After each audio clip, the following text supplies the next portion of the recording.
ఇంకా ముసలి వాళ్ళ పిల్లలు అందరినీ అనిపించింది. గూగుల్ పేరు నాది, ఈ ప్రపంచం గూగుల్ పేరు నాది, ఈ భగవంతుని కూడా తెలియదు నాకు తెలుసు, అందుకే వాళ్ళు నేను బాక్షాని. ఈ డాన్స్ని టిక్టాక్ అంటారు. నా ముందు అధికారులు, ఆటగాళ్ళు, పిల్లల నుంచి వృద్ధుల వరకు ఎవరు నా ముందు ఆగలేరు. నేను ఇన్స్టాగ్రామ్ని అందరినీ పిచ్చోని చేసి పెడతాను, ఎస్పెషల్లీ యూత్ను, వాళ్ళను వీళ్ళను అందరినీ. నేను అయితే అందరికి తెలిసి ఉంటాను, నా పేరు ఫేస్బుక్, నా నుంచే ఈ సోషల్ మీడియా స్టార్ట్ అయ్యింది. అహాహా, విన్నారా? ఆ రోజులు దూరం కావు, ఇప్పుడు అన్ని మీ ప్రపంచం. మీరు చెప్పినట్టు కాకుండా నేను చెప్పినట్టే నడుస్తుంది. అయితే పదండి చూద్దాం. అమ్మ రేపు నాకు ఎగ్జామ్ ఉంది, నాకు ఇది అర్థం అవ్వట్లేదు, కొంచెం నేర్పిస్తారా? మీ స్కూల్లో టీచర్ నీకు ఏం నేర్పిస్తలేదా? చెప్పింది కానీ మర్చిపోయాను. ఓకే, నేను కొంచెం బిజీగా ఉన్నా, నువ్వు వెళ్ళి ఫాదర్ని అడుగు. ఓకే అమ్మా.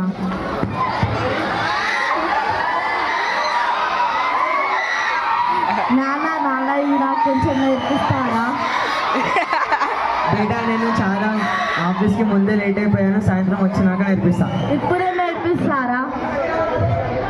బేటా, నేను ముందు చాలా అలసిపోయాను, నువ్వు అమ్మ దగ్గరికి వెళ్ళు. అమ్మ ప్లీజ్ అమ్మ, నేర్పిస్తారా? ఓకే, నువ్వు వెళ్ళి గదిలో కూర్చో, నేను వస్తాను. ఓకే అమ్మ, వెయిట్ చేస్తాను.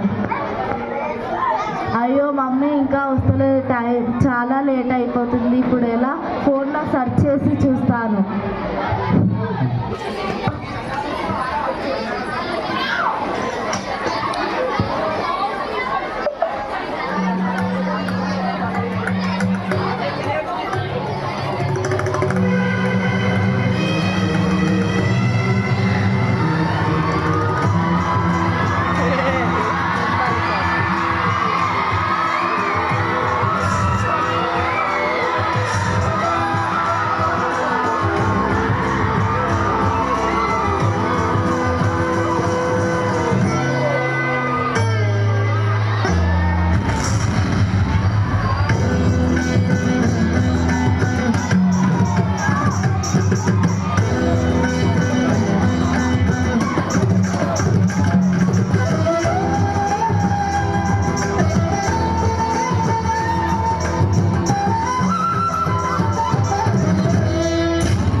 పూర్తిగా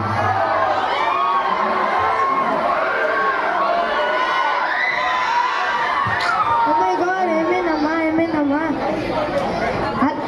అలా నిల్చున్నావండి, డాక్టర్కి ఫోన్ చేయి. హలో డాక్టర్ గారు, తొందరగా రీ, పాపకి ఏమైందో తెలియదు, కింద పడిపోయింది.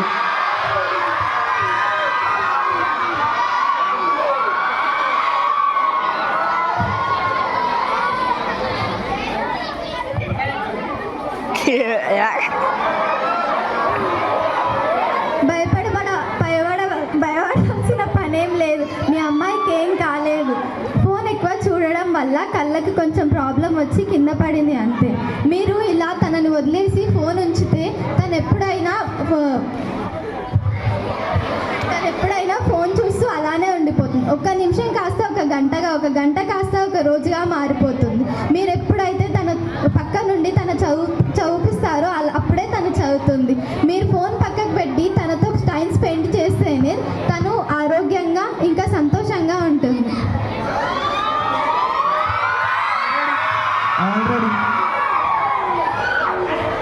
ఇక్కడ ఈ అమ్మాయే కాదు, ప్రతిరోజు మనందరం కూడా అలాగే చేస్తున్నాం. ఒక్క నిమిషం